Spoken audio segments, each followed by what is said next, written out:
salaamaaleykum mbokk yi ñu leen nuyu ku nekk tuuram ak santam di leen dalal ci studio i rajo ITV dem mbégte di dalal ay kàngam di waxtaan ak ñoom li soxal réew mi xam ngeen ne école bi ubbi na xale yi commencé waat na tabbi waat dem ci école yi dem di jàngi kooku ku nekk Dakar nekk circulation bi yëg nga ko ndaxte embouteillage yi commencé na bëri tardé yi commencé war na bëri parents yi am nañu yeew suba teel léegi di yóbbu xale yi yaakaar naa fu ñu waxee yéen sax am nañu nekk ci circulation bi di yóbbu seen doom yi pour ñu dem jàngi moo tax ñu woo fi ay kàngam di waxtaan ak ñoom ci enseignement bi surtout yenn réforme dañu war a indi encore ci jàngale bi ci école yi après Covid bi naka lañu école bi taxee woon est-ce que dañuy continuer di taxawaat noonu est-ce que dañuy continuer renforcer maanaam programme yi naka lañ ko mën a xoolaat ba programme yi ñu jàngal xale yi méngu ak li réew mi soxla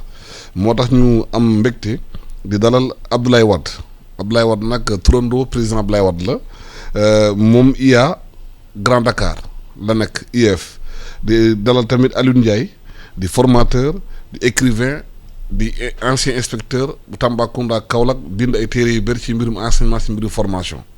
li ñuy waxtaan ak ñoom mooy ki ñu ko waxee sànq ci mbirum école bi Covid bi bu mu passé ba léegi yan jàngat lañ ci mun a am monsieur Abdoulaye Wade ñu ngi lay nuyu di la teral di la maanaam leen simile suñu studio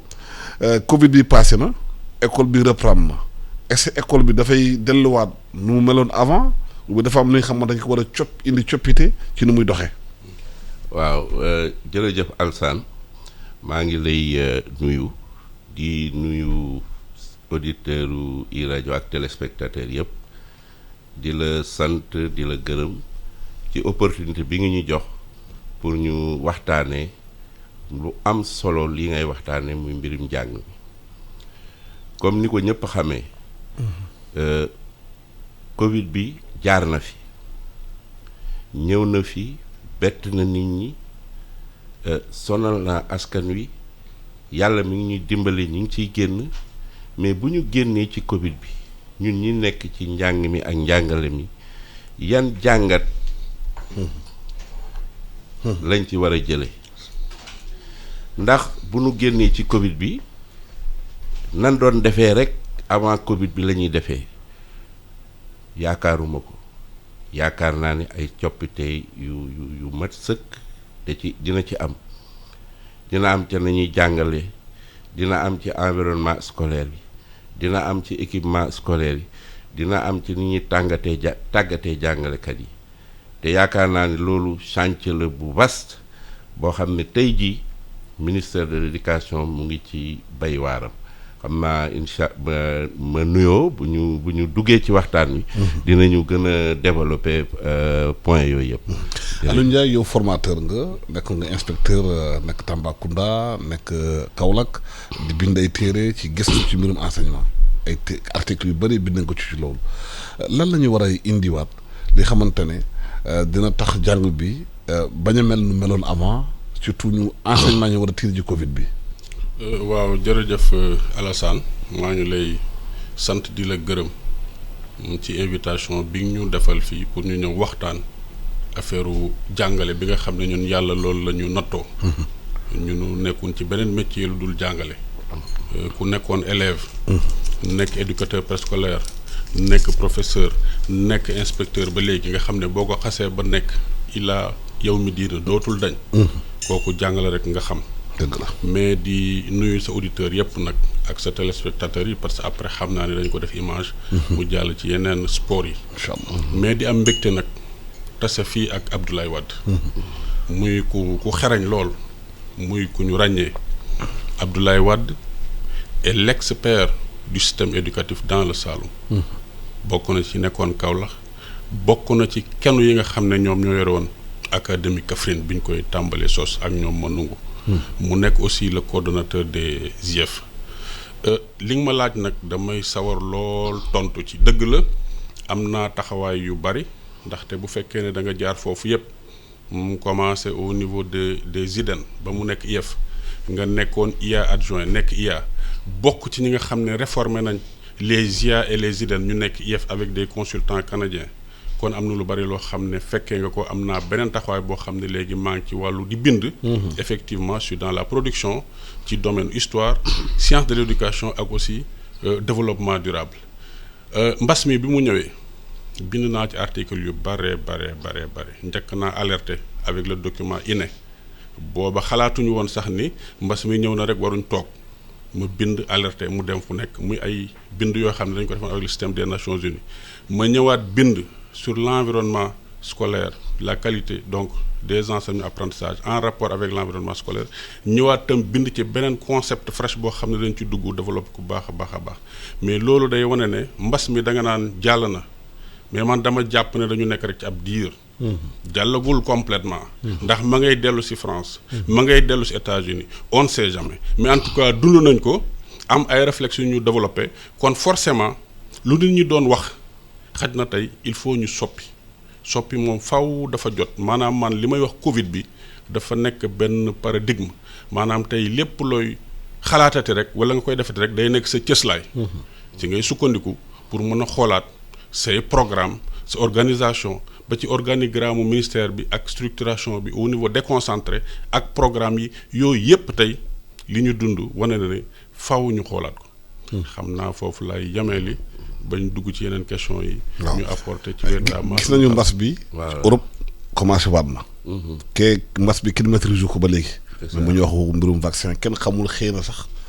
mën na mercure de sens en Afrique parce que ñi ngi koy OMS ak ci xalaat ci loolu xamuñu est-ce que dispositif bi ñu defoon ci mbas mi ci mbirum digital bi ci mbirum télétravail mooy xale yi toog seen kër dañuy jàng à partir de internet bi dañ ko war a maintenir améliorer ko ba dañ ko war a dindi. voilà merci Alassane ma ñëw profité waat nuyu sama grand sama xarit sama lépp muy Aliou Ndiaye moo xam ne koo xam ne aussi pour ñun ci référence la ci système bi ànd nañu moom liggéey yu rafet bokk ak moom ay xalaat ak ay réflexion yu bëree bëri bon li nga wax lu am solo la li ñu jàpp mooy mbas mi bi mu ñëwee ministère de l'éducation nationale xaarul mbas mi di jeex pour mu xalaat numérique bi ñu arrêté enseignement apprentissage le 16 mars ministère de l'éducation nationale dafa développé lu ñuy wax continuité pédagogique comme xale yi jàngetuñu nekkatuñu école nan la ñuy def ba xale yi di continuer di jàng nekk seen classe di jot leen daan jot ma fàttali la ni Alassane ne affaire numérique bi système éducatif bi xalaat nañ ci laataa mbas mi ñëw boo demee ci paquet dañu ne mënuñu moderniser système éducatif bi te dugaluñ ci numérique bi moo xam ñu joxe ay infrastructure numérique ba pare former acteurs yi loolu dafa mës a nekk préoccupation du système éducatif dolli ci ne bi ñu jógee ci assise de l'éducation et de la formation première décision bi ñu jëloon dañu ne nañu orienter système éducatif vers les sciences les mathématiques le numérique les technologies et l'entrepreneuriat kon yàgg nañu bàyyi xel numérique ci système éducatif bi yàgg nañ ci di def ay pexe ak i jéego pour numérique bi antu mën na nekk léegi ministre de l'éducation nationale bi mu jëlee fonction bu ñëw mu ne moom amul benn feuille de route bu dul fexe ba li nga xam ne taataanoon nañ ko ci assise de l'éducation et de la formation président de la république jël 11 décisions moom 11 décisions yooyu lay war a appliquer ci quinquennat bi loolu laataa mbas mi la mais ci 11 décisions yooyu mu ne dama koy tënk man ci 5 priorités tey jii ministère de l'éducation nationale ñu ngi dox ci 5 priorités yooyu ci deuxième priorité bi ñu teg mu ne dafa bëgg a rendre efficace et efficient le système éducatif te priorité boobu pour ñu dawal ko faw numérique am fa place bu am solo ñu commencé dawal 5 priorités yi mbas mi ñëw mais bi mbas mi ñëwee day wane ni léegi kon yéen priorité boobu ngeen jëloon lu am solo la commencé leen bay ci seen waar ministre de l'éducation nationale mu ne xale yi toog nañ ci kër gi mais il faut ñu développer ay stratégie pour ñu jàng ci biir kër gi ci la ñu créé canal éducation mu ne benn pàcc xale gi nekk këram ay jàngalekat ak ay kàngam di concevoir ay leçons di ko valider di ko jox xale yi ci seen biir kër ñu ne loolu rek doyul am na ñu ko joteewul léegi nañu ci dolli ay rajo ñu dugal rajo communautaire yi fépp ci Sénégal foo dem rajo communautaire yi ñu ngi jël ay contenu pédagogique di ko jàngal xale yi ci moment boobu ministre de l'éducation nationale taxawul foofu mu ne système d'information du ministère de l'éducation nationale SIMEN comme laataa mbas mi ñëw système boobu mi ngi fi woon nañu développer tamit ay ressources numériques dugal ko ci internet bi boo demee seen ressource maa nga dem seen pro maa nga dem Tektal foo ci cliquer rek da ngay dugg ci ay ressources numériques gis fa ay contenu am na sax ay activités interactives yu fa SIMEN commencé développer kon pour wane ni ministère de l'éducation nationale tey jii ci mbas mi jàpp na ni numérique bi waree su ko mun a bàyyi dañ ko war a gën a mën a développer pour que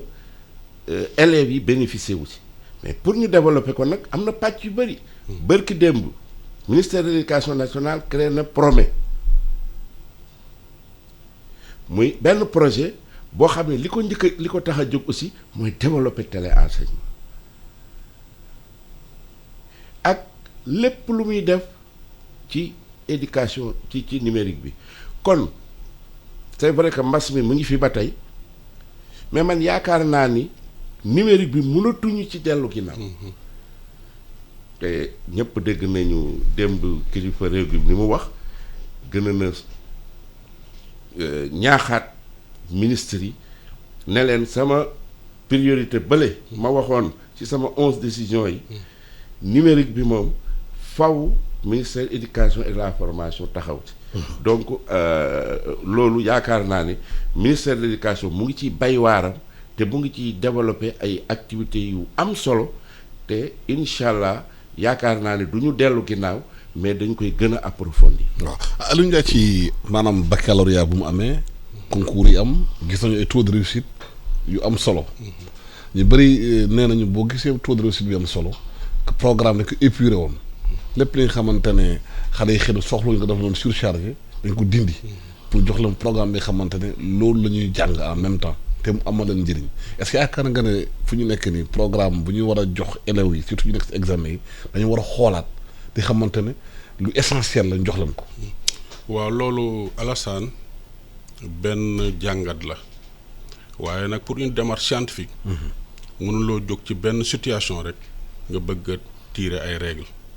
mais damay dëggal Abdoulaye Wade li mu wax tuuti nga may ma rek ma dellu si ci.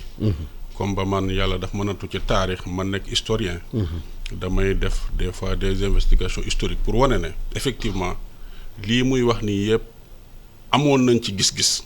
waxuma nag taxawaay mais amoon nañ ci gis-gis boo ko yéegee ak nu munta sori nga def une certaine investigation historique. ci ay Maria Montessori. ak ay soma yoo xam ne jaar nañ fi Jomsien ba ci Dakar ak yeneen ak yeneen.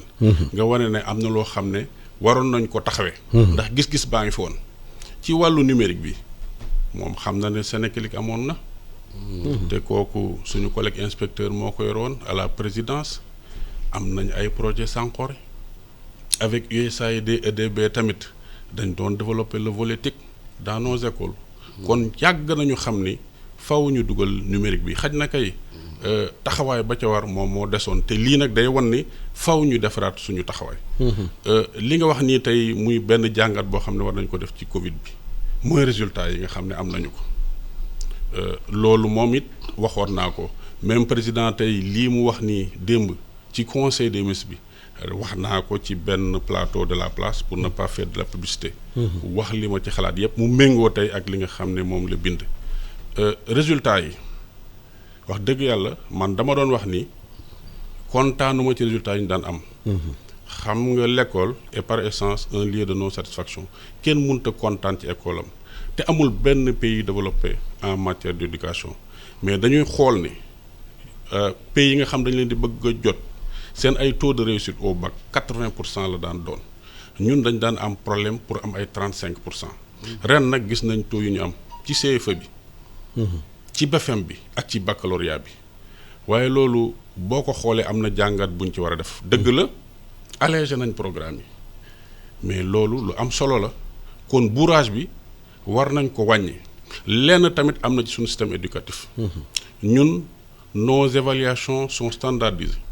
maanaam tey bu ñu joxe épreuve CFEE rek wala bac dañuy joxe rek benn sujet mais du ñu xam ndax waa Matam pare nañ ko wala waa Kédougou pare nañ ko mais man jàngat bi ma ci def mooy. bi ñu jàppee ne dañuy reprendre le 2 juin dañu demaat ba le 25 ñu ne ci la ñuy reprendre ba pare ñu sélectionné ne lii la ñuy jàng kon cette fois-ci mën nañu wax ni les progressions aussi étaient harmonisées. kooku jàngat bu am solo la wax dëgg yàlla lii moom nañ koy continuer mais bu ñu tëb nag rek de manière hâtive bëgg ci tirer benn règle nañu xool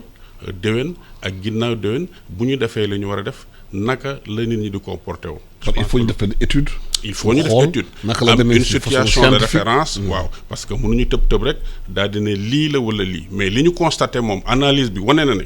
effectivement xawoon nañ allégé programme yi bi ñu ne prix tab ba duggandoor ñëpp jàng nañu mais tamit ci yan condition la ñu jàngee tamit. ndaxte bu fekkee ne da nga jël benn classe su CM2. nga pàccal ko kon dematul dans la pédagogie des grands groupes. ay petits groupes lañ doon jël au niveau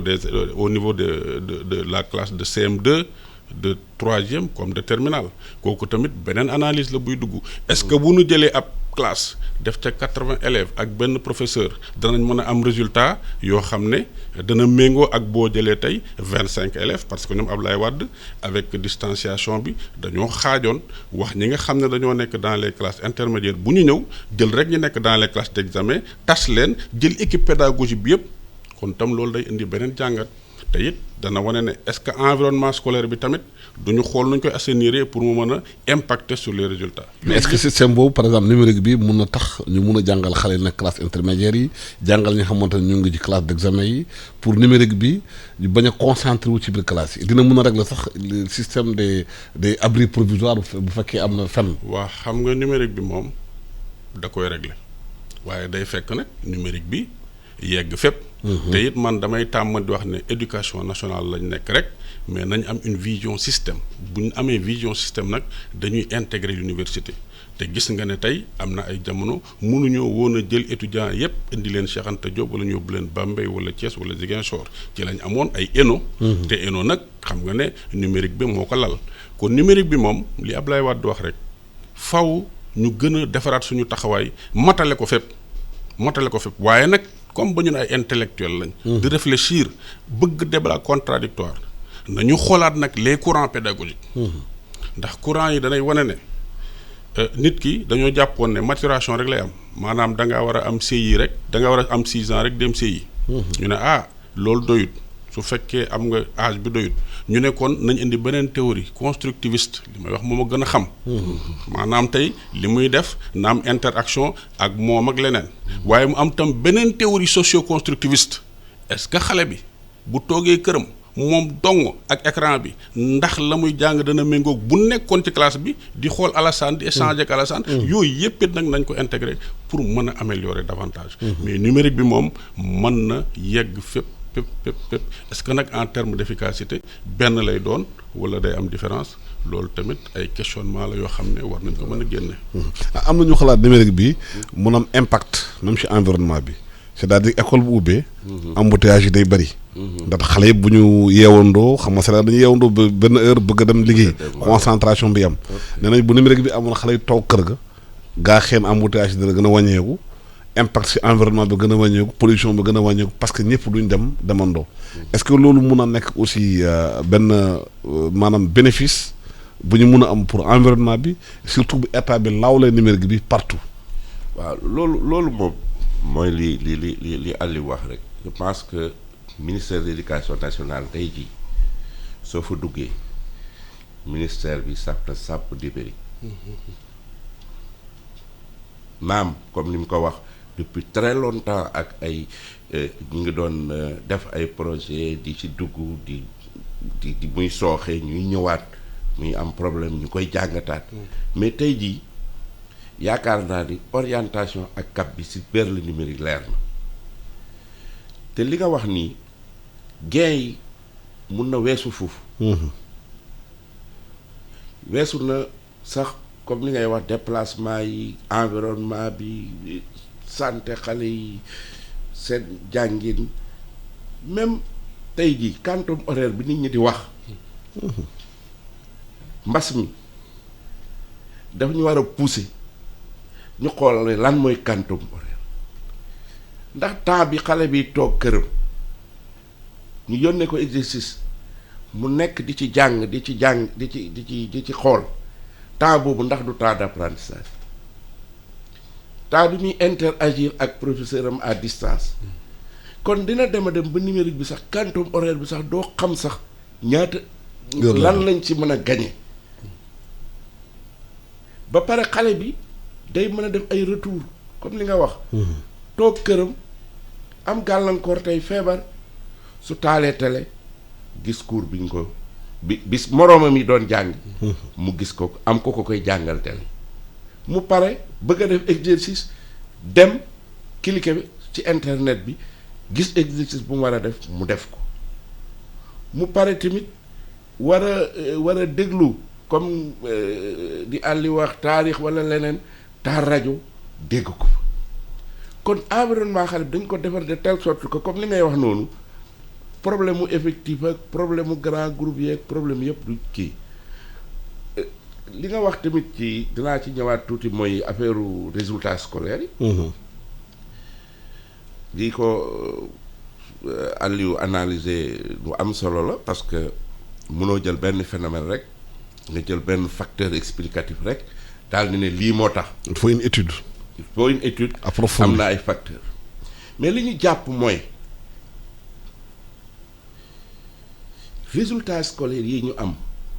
bettul képp koo xam ne pédagogue la. du tax ak enseignant du tax. benn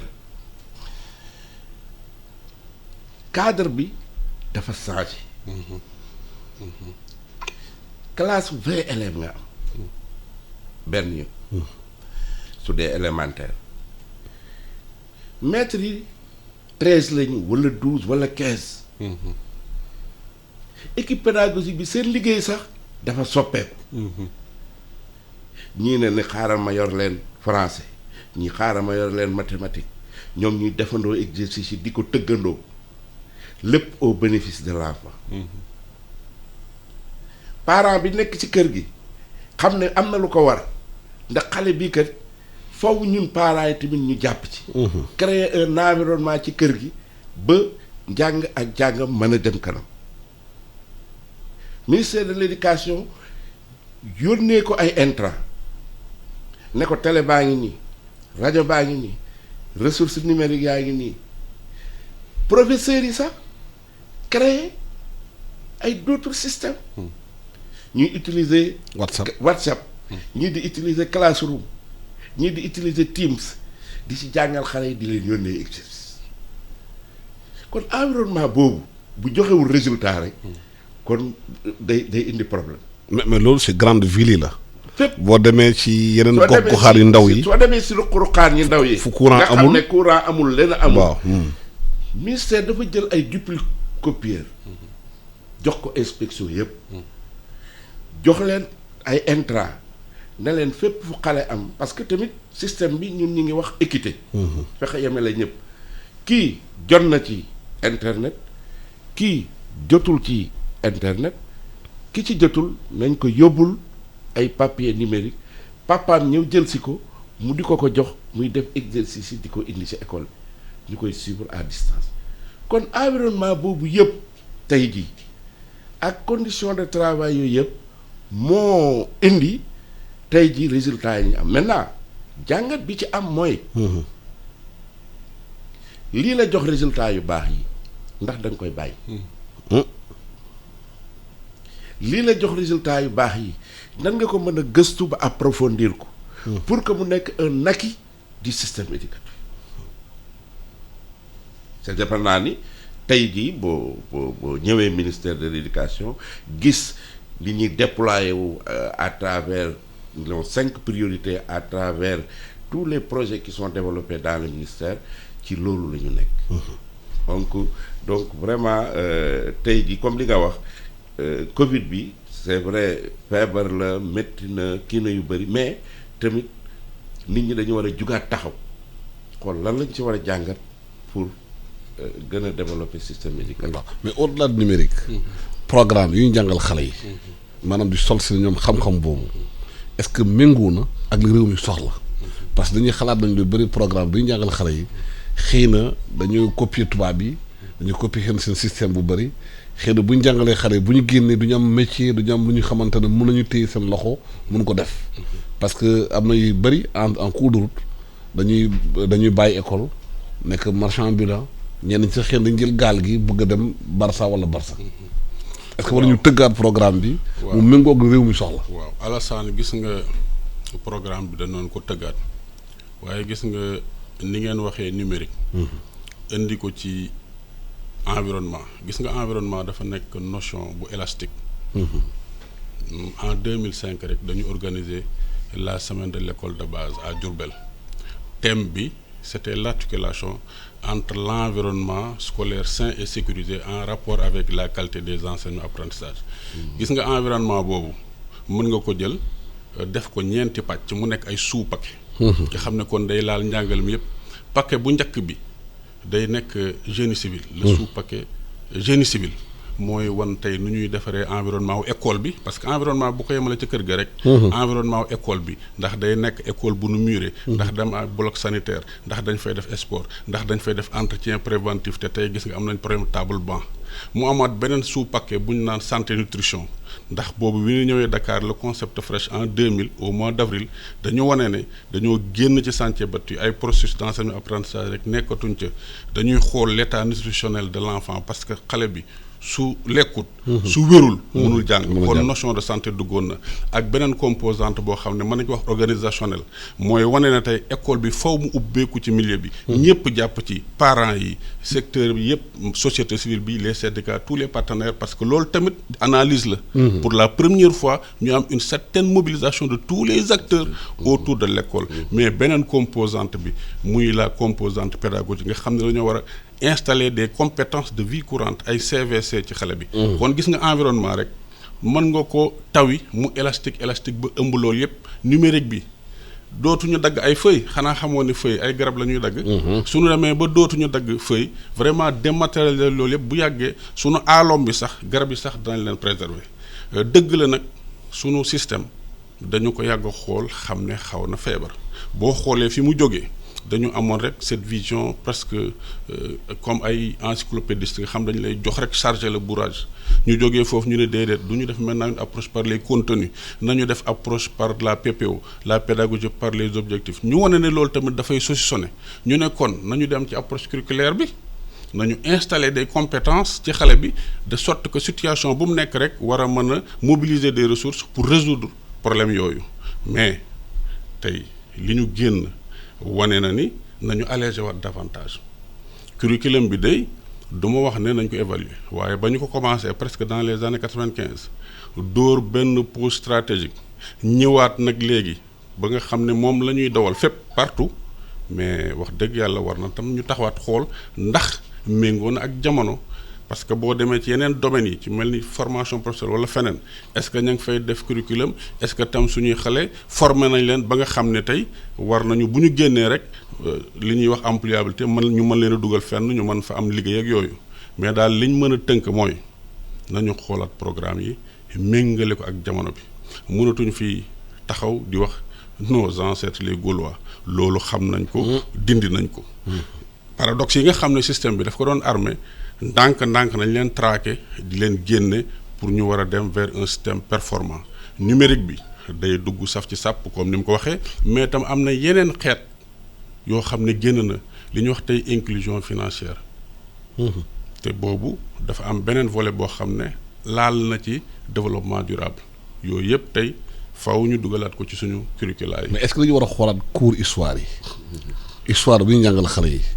cours histoire bi daal dafa mel ni histoire de défaite lañu jàngal booy. histoire bi moom. ay Lat Joor dañ ko dóor. histoire bi Béhanzin dafa ay de défait. histoire bi est-ce que waruñu xoolaat histoire bi gën xool fi xamante ne def suñu ancêtre def nañu ay jaloore ñu gën ko sol xale yi ci li fa créer même des mythes pour xale yi am gën a am confiance ci ñoom. histoire bi discipline boo jël rek. peut-être tey scientifique yi ñoom ña ngi cay xalaat di xool nuñ ko adapté waaye histoire bi nag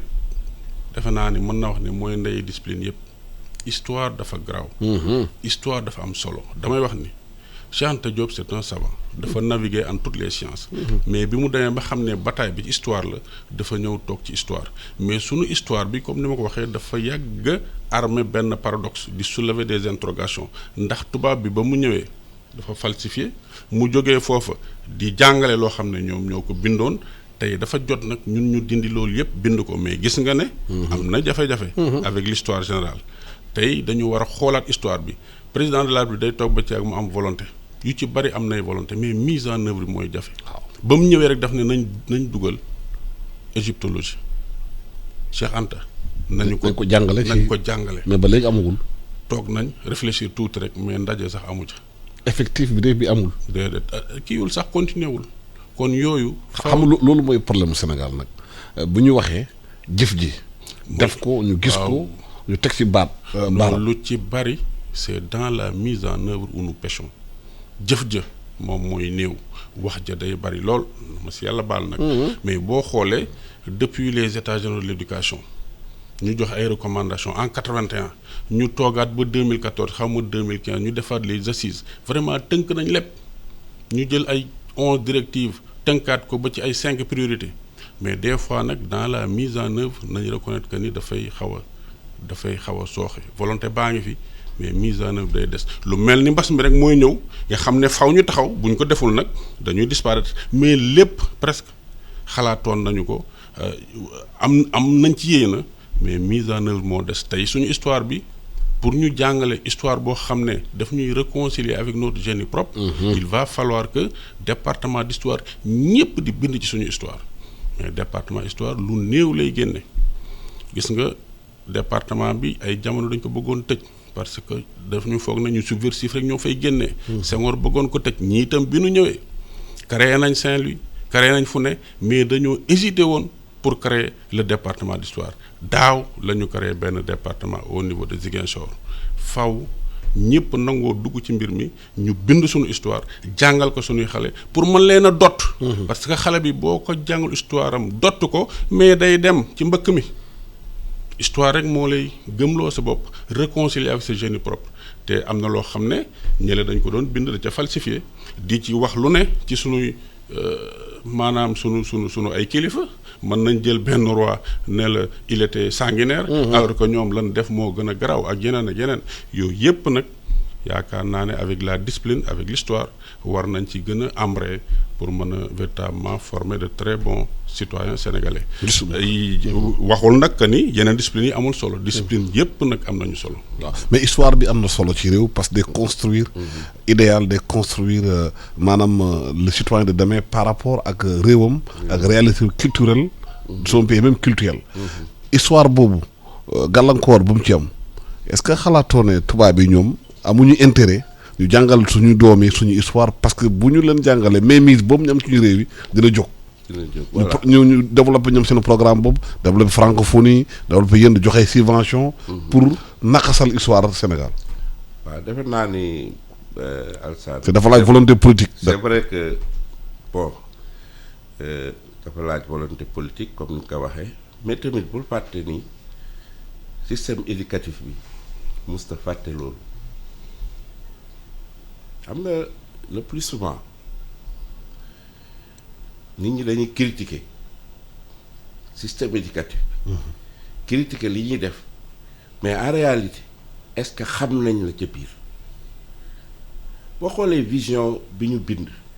bi ñu tëggaat le paquet 2018 2030 dañu ci wax ñun dañu bëgg système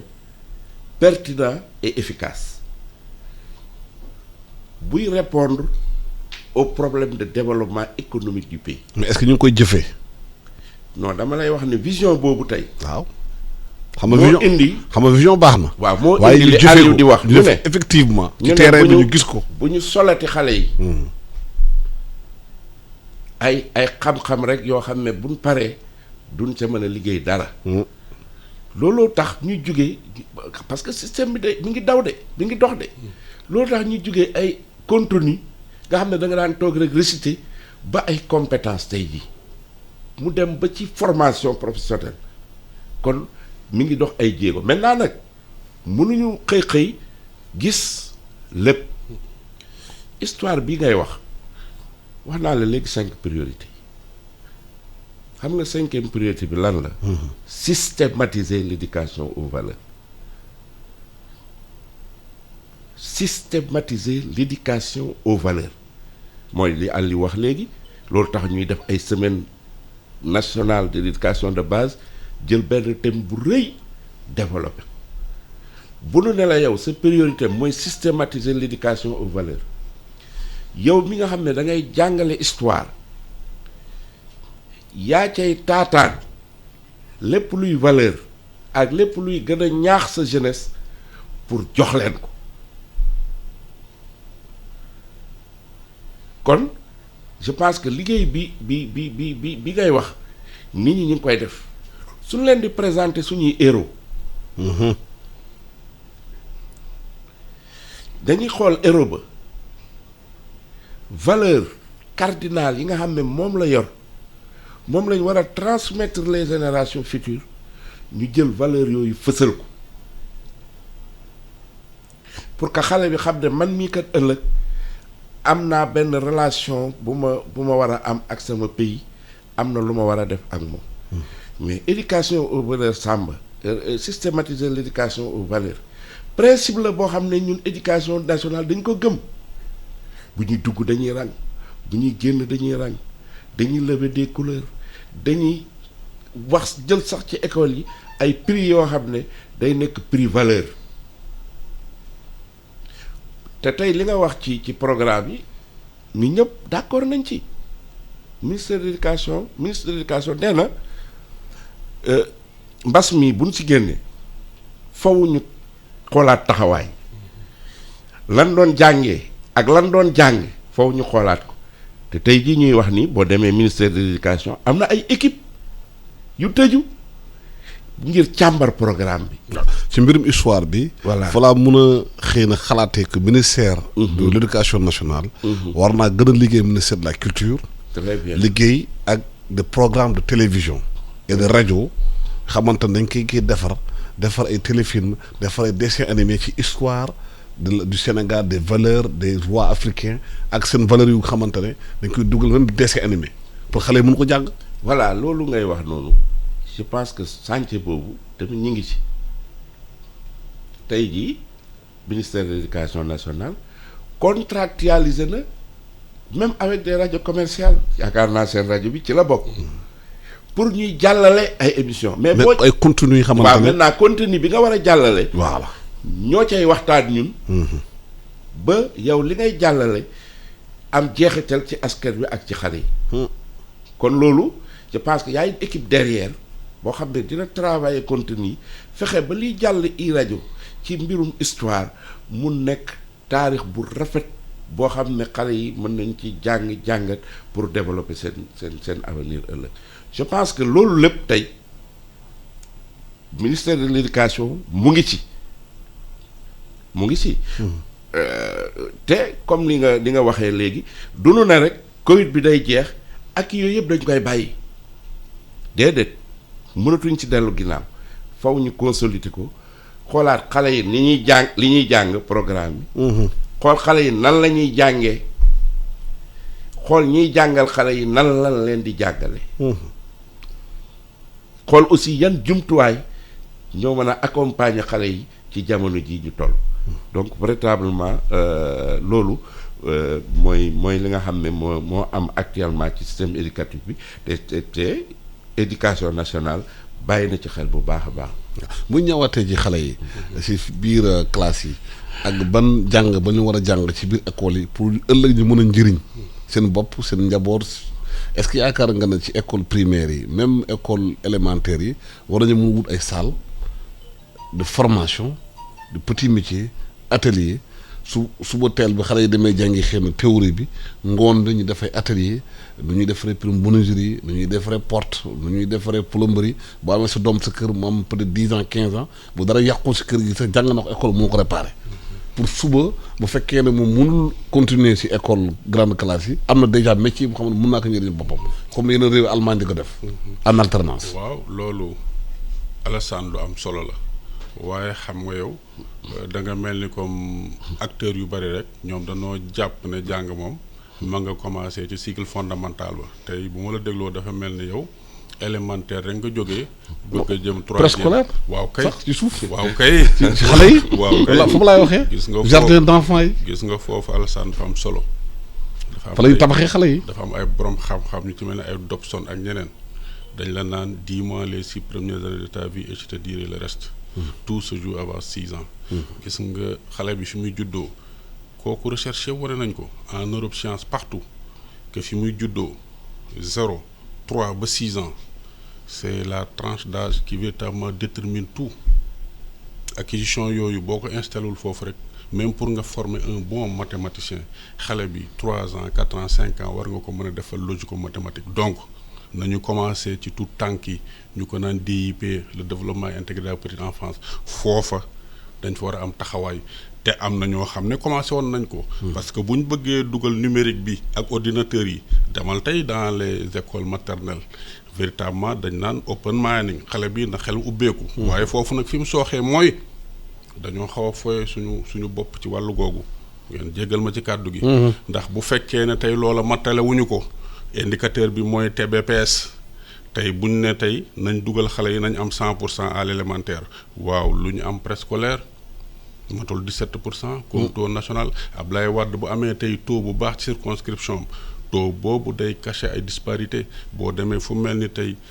Mbirkelane wala feneen amuñ 1% ci TBPS bi kon nañu góorgóorlu ba véritablement li nga xam ne moom lañ def ci suñu cadre de référence bi muy la paquet ñu ne atteindre 50% de TBPS d'ici 2025 wala 2030 waaye nañu taxawee loolu pour que xale yëpp mën a dugg ñu commencé ko très tôt ndegam. TBPS mooy lan.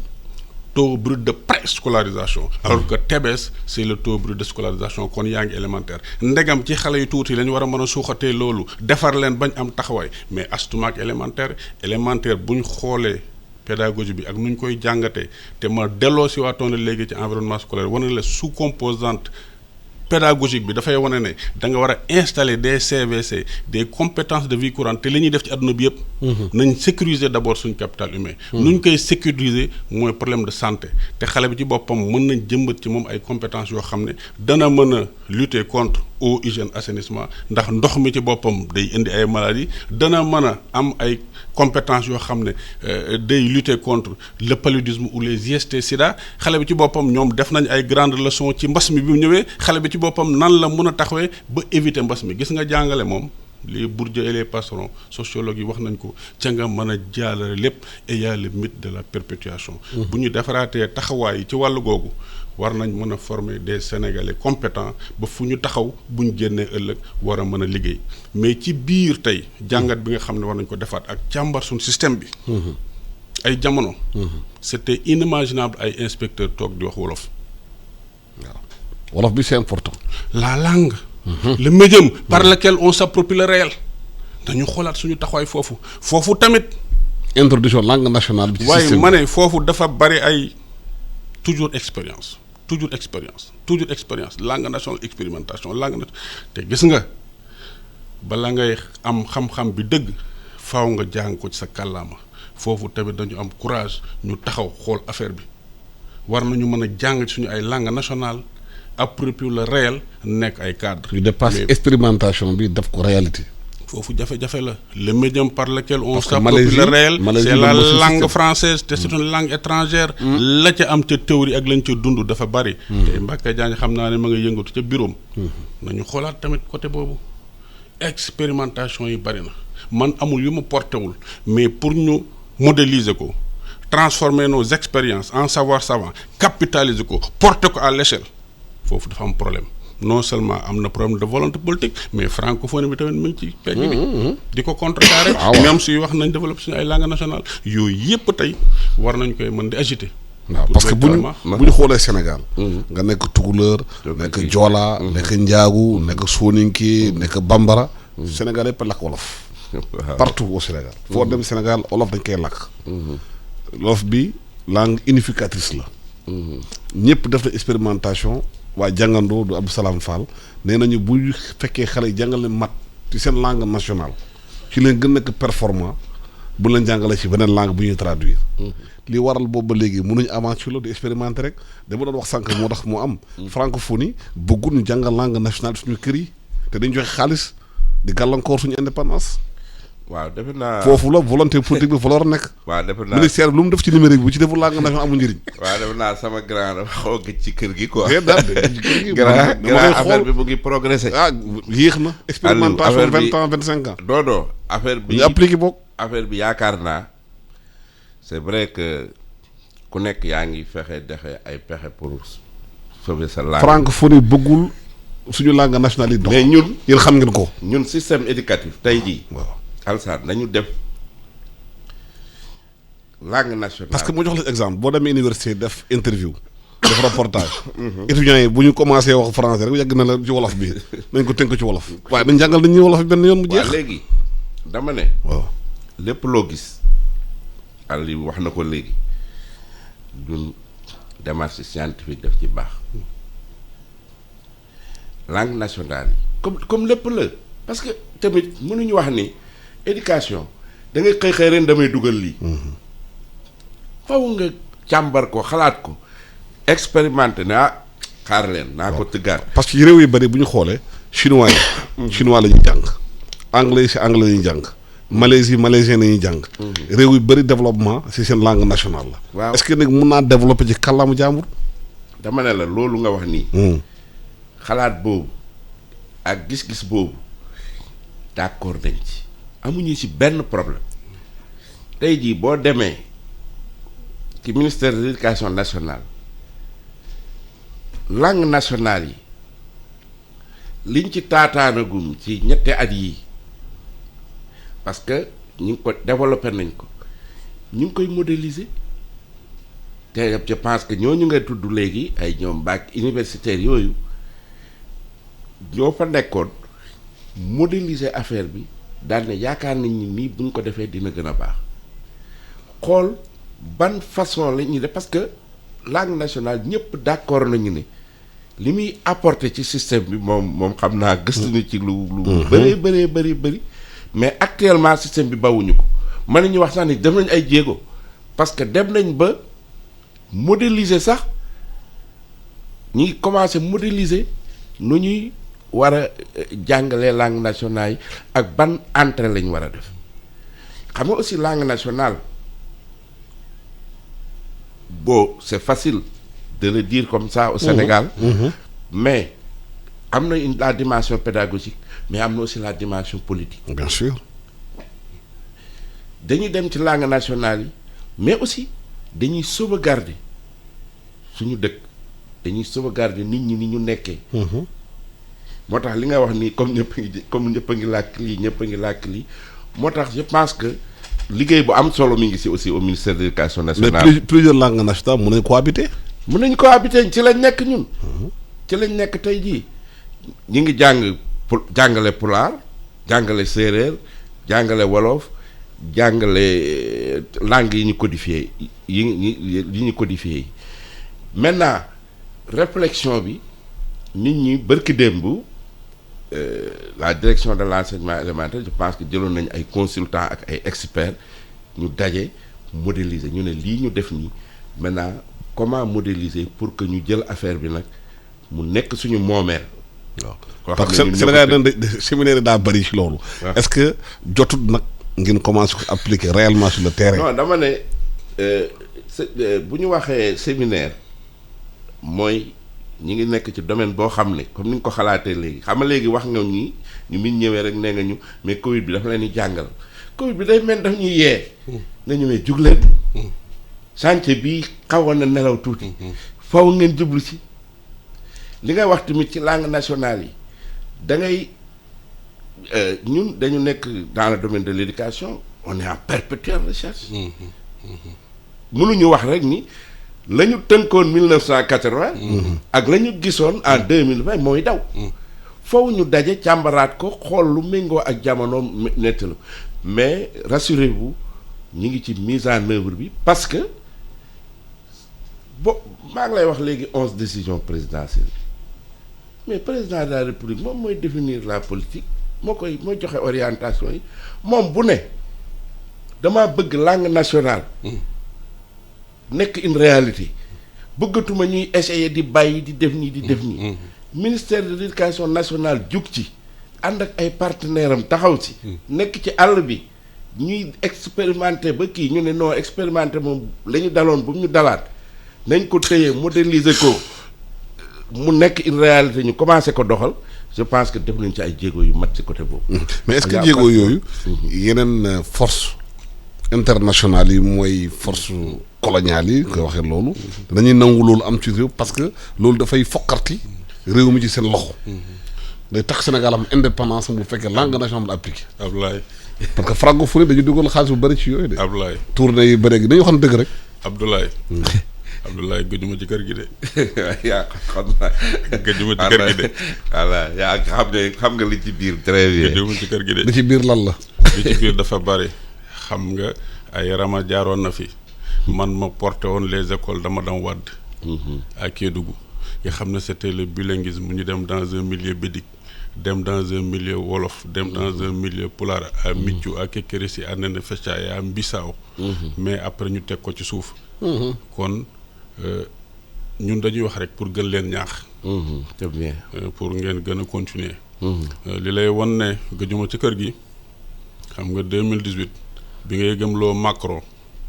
que suñ saal yi effectif yi noonu la toll fi la ma fekk kon ñu ngi xam lu xew lu bare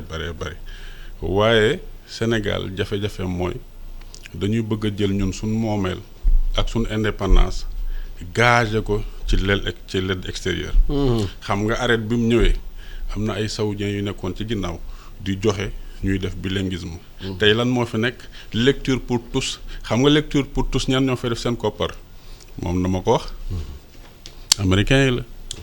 alors Sénégal war a dugal koppar boppam foofu. waaw Sénégal dafa war a xam ne système éducatif kenn du ko gaaje sur l'aide extérieure sur les partenaires te partenaires yi boo xoolee lay jox sax du mat 10% bëgg a wañ sa loxo nañu taxaw jël koppar yu doy def ko ci gëm suñu bopp mën a avancer mais fii ak ñoom ña ngi cee def seeni koppar rek dañ lay mën a wañ sa loxo xam nga tey francophonie day wane ne bon développer leen les langues nationales waaye loolu lu muy wax rek la du bëgg ñu concurrencer français bi te français bi tey bi ngi dee français baa ngi dee langue en jeu ci am ak la ca nekk c'est pas la peine ñu koy développer fii ay borom xam-xam lañ xam nañ ni c'est très important parce que dugal kopparam ci sa programme tënk la ah wax la li laa bëgg nga def waaw wolof Njaay am na lu mu wax ki ëmb sa sànqal ëmb sa sutura waaw kon nañu te réew mi am na ressource nga xam ndax mun dugal ci éducation boppam waaw déet dafa nekkul la question de souveraineté waaw souveraineté ak priorité jël ne man damay jël koppar yu doy dugal ko ci sama njàngale moom sama bopp pour lépp taxaw loolu bu ñu ko defoon rek moom suñu bopp tey lu ñu ci def ba modéliser rek war ko porter à l'échelle rek mu war a dem man kay li may ñaan yàlla mooy tey programme yooyu yëpp nga xam ñu koy modéliser ñu dem ba nga xam ne dañ ñuy jàngal ci suñu langue nationale parce que jëlal tey pays yu mel ni Turquie nga xam ne dama ko visiter xam la fa xew la Turquie était colonisée par l'Angleterre mais après seen langue dañu dem ba tey boo jëlee seen touche bu ñu la defaree ordinateur seen ay touche sax seen alphabet lañ fa def seen langue nationale la ñuy jàngal Malaisie kon am na solo feneen kon am na solo vraiment nañu gën a góorgóorlu Ablaye kër gi moom wax dëgg yàlla lépp lu fa xew rek Abdoulaye Wade yow yaa yore caabi yi na ko yor. waaw caabi boobu yi na ko yor. bon là aussi dama bëgg aussi rassurer. waaw que ni c'est vrai ñi ngi wax ne booy suñu système éducatif bi